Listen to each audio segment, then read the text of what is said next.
श्रुति और अनुज की शादी के बारे में जैसे ही अनुपमा को सच पता चलने वाला होता है, उसकी पूरी दुनिया हिल जाती है।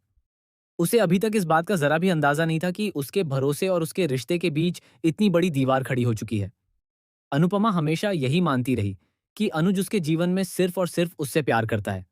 लेकिन अब जो सच सामने आने वाला है, वह उसकी सोच को पूरी तरह तोड़ देगा।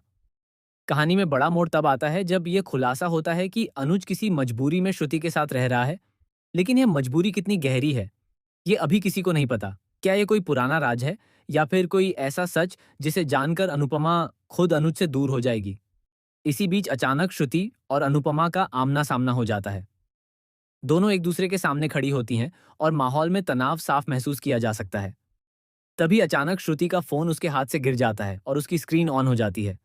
जैसे ही अनुपमा की नजर उस स्क्रीन पर पड़ती है, उसके पैरों तले जमीन खिसक जाती है।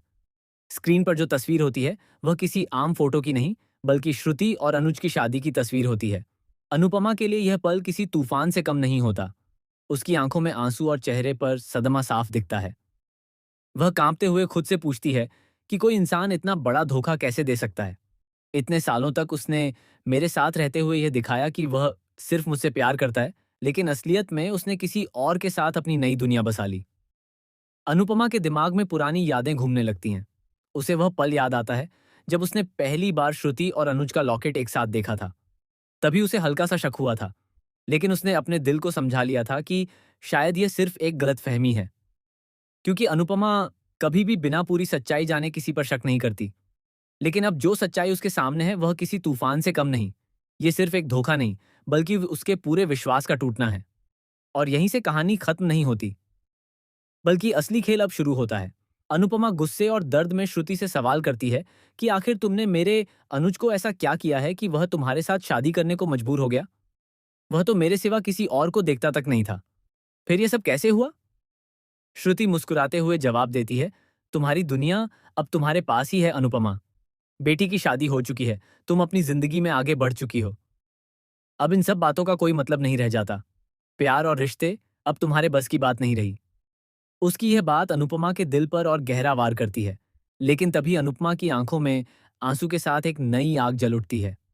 वह पूरे आत्मविश्वास के साथ कहती है, तुम ये बात अच्छे से याद रखो श्रुति, मैं अपने अनुज को वापस लेकर ही रहूंगी, चाहे इसके लिए मुझे पूरी दुनिया से लड़ना पड़े। श्रुति और अनुपमा के बीच यह खुला चैलेंज अब एक ऐसे युद्ध की शुरुआत करता है जहां प्यार, भरोसा और सच सब कुछ दांव पर लगने वाला है। लेकिन असली ट्विस्ट अभी बाकी है। जैसे ही अनुपमा अनुज को ढूंढने निकलती है, उसे एक ऐसा सुराग मिलता है जो ये साबित करता है कि अनुज की याददाश्त के साथ कोई बड़ा खेल खेला गया है। हो सकता है अनुज ने श्रुति से शादी अपनी मर्जी से नहीं, बल्कि किसी छिपी हुई साजिश के तहत की हो। और सबसे बड़ा झटका तब लगता है जब यह पता चलता है कि श्रुति अकेली नहीं है। इस पूरे खेल के पीछे कोई तीसरा शख्स भी है, जो अनुपमा और अनुज दोनों की जिंदगी को हमेशा के लिए बदलने की तैयारी कर चुका है। अब सवाल यह है कि क्या अनुपमा सच तक पहुंच पाएगी? क्या अनुज की यादें वापस आएंगी? या फिर यह कहानी एक ऐसे मोड़ पर जाएगी जहां सच और झूठ के बीच पहचान करना भी